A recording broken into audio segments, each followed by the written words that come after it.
Hello दोस्तों, smart computer classes में आपका स्वागत है।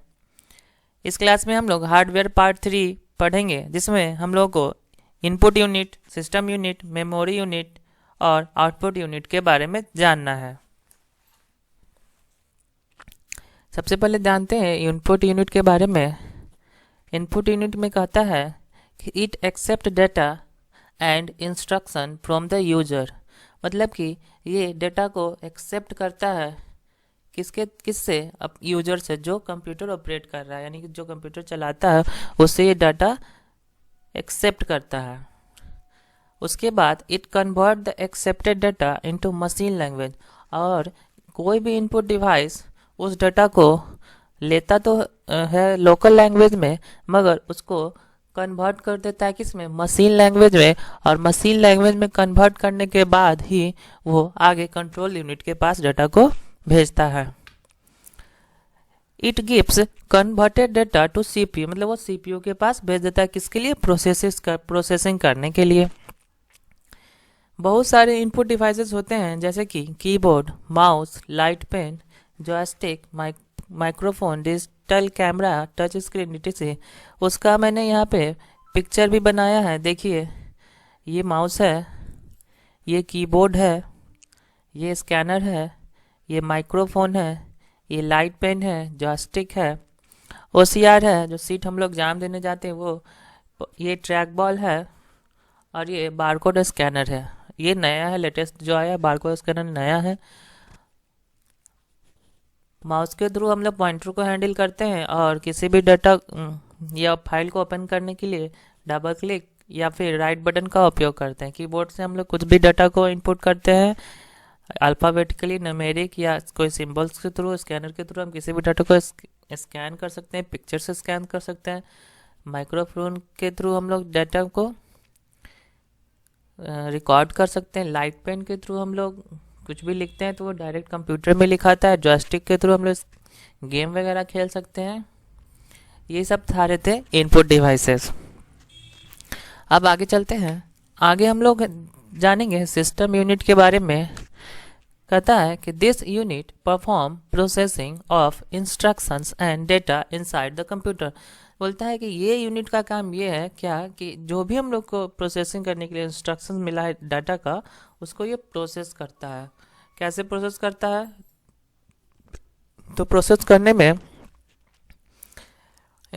करने के लिए सबसे पहले इसको जो सीपीयू होता है उसमें ALU plus CU plus MU होता है। ALU का मतलब होता है arithmetic and logical unit, CU मतलब होता है कंट्रोल यूनिट, और MU मतलब होता है memory unit. ALU means it performs the arithmetical and logical operations such as addition, subtractions, multiplications and division। Means कि जो ALU होता है, यानी कि जो अर्थमेटिकल लॉजिकल यूनिट होता है, उसका काम ये है कि वो डेटा को जोड़ सकता है, घटा सकता है, गुना कर सकता है, भागा कर सकता है। जैसे एग्जांपल में मैंने आपको दिखाया है कि मान लेते हैं कि A=5 है, B=6 है, तो A प्लस B=11 हो जाएगा। ये सारा काम किसका है? ALU का है। उसके बाद CU means control unit. It transfer the result from memory unit to output unit. CU का काम क्या है? कंट्रोल यूनिट का काम ये है कि जो भी हम लोग प्रोसेसिंग में काम किए हैं उसको कंट्रोल यूनिट उस डेटा को आउटपुट यूनिट के पास ट्रांसफ़र कर देता है। It control the activities of input और आउटपुट, मतलब कि कंट्रोल यूनिट का काम क्या है?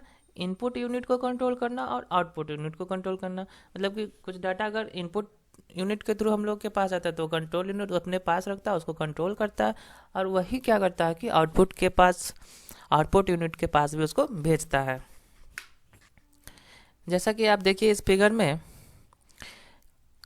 एक इनपुट यूनिट के थ्रू हम किसी डाटा को सबसे पहले जैसे इनपुट करते हैं तो कंट्रोल यूनिट के पास आता है। Control unit arithmetical unit, logical unit और मेमोरी यूनिट के तीनों का एक मिश्रण, जिसको प्रोसेसर बोलते हैं।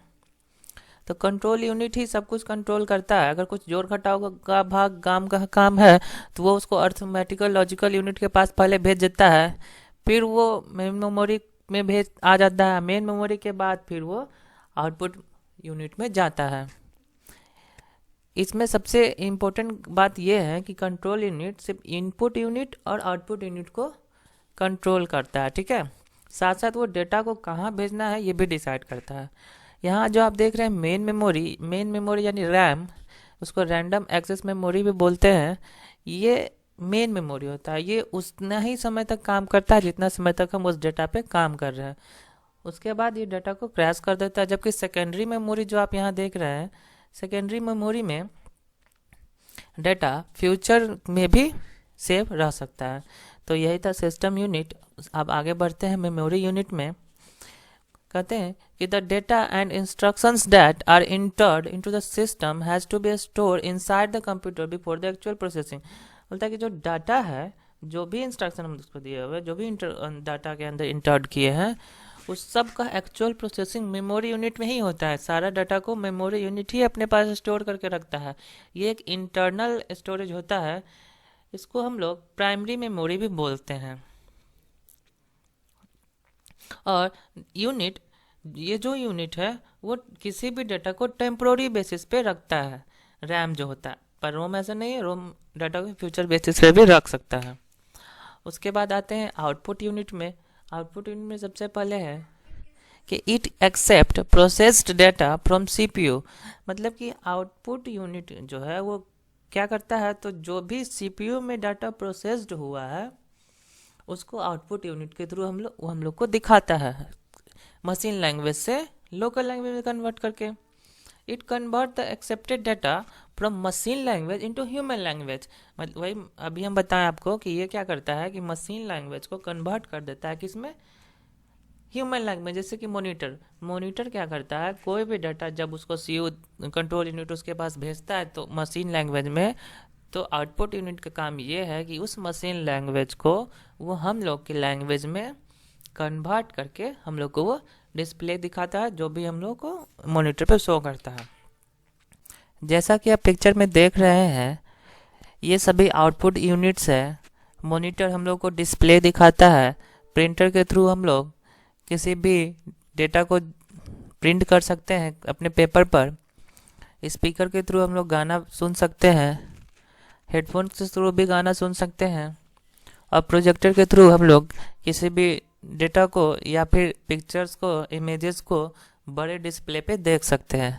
आज के लिए बस इतना ही। मिलते हैं नेक्स्ट क्लास में।